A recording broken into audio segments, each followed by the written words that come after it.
to be the weakest link in the chain. But this was also not,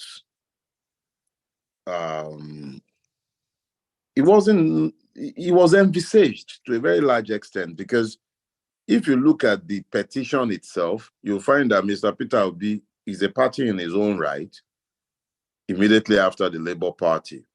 And what you are seeing in the Labour Party today is merely a reflection of what you are seeing practically everywhere that Tinubu can reach. People will be bought, consciences will be lost, human beings will recant, and people will be doing the kind of things you are seeing that old man call a papa or a pampa or whatever his name is. You see them doing all kinds of things, Arabambis of this world. These are things that are beyond the control of either Mr. Peter Gregory Obi himself or we as members of the obedient movement. So we can only control what is within our own jurisdiction. And what is in our own jurisdiction? Our individual actions. So whatever the Labour Party has fractionalized or broken up by different greeds and interests, I don't know what is going on there. Like I said, I've been out of town and I have not been on social media or read Nigerian news for a while. I don't know what they are doing today, but what I do know is this. The obedient movement is not about the Labour Party. The Labour Party is a platform. The obedient movement is about ideas. So you can take away the platform, but the idea remains. It's not even about the person of Mr. Peter Obi himself. It's about the ideas that brought together the movement and the people. Mr. Obi is the arrowhead. As long as the idea endures, and that is the idea of a better Nigeria, an equitable Nigeria, one in which I am a citizen, because we keep using the word citizen, conveniently forgetting the fact that in a place ungoverned by law, you cannot have citizenship. So the problem of the Nigerian is that he is not a citizen. So the totality of the quest of the obedient is a quest for citizenship, a quest for justice, a quest for equalization. That is what obedience is about. So the Labour Party can do one for all I care. I was never a member of the Labour Party. I hope they'll get their acts together for the sake of this season. But other than that, it doesn't worry me. Mr. Peter Obi himself as the arrowhead, I would have been worried if it was as wavy as the Labour Party and its structures would appear to be from time to time. But Mr. Peter Obi has been, you know what they say, you know the meaning of Chimamanda in Igbo language, my chi is strong. My chi is undefeated.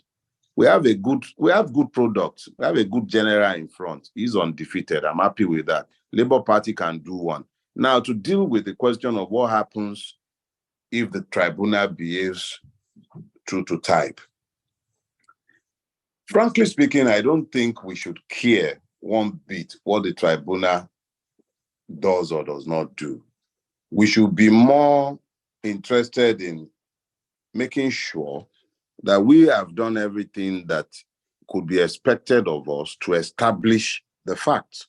The truths are not unknown to Nigerians. Those who voted in far-flung parts of Nigeria, whom that man in America is trying to tell how to vote and who won and where there was rigging and where there wasn't rigging, where he was busy splitting here about the 25-year-old in Maiduguri and the 25-year-old in Lagos. For us, really, at the end of the day, is about let the tribunal hear the truth and then tell the world that those truths do not matter. That it must find some technicality upon which to base the normalization of the evil that is known as Tinubu. That's entirely in the hand of the tribunal. What follows? What follows is pretty easy. And that is our insistence on the truth being established. Is that they do not want the truth does not mean that we will stop telling them the truth. It doesn't make any difference to our own capacities to tell the truth. What happens will be determined on the day after.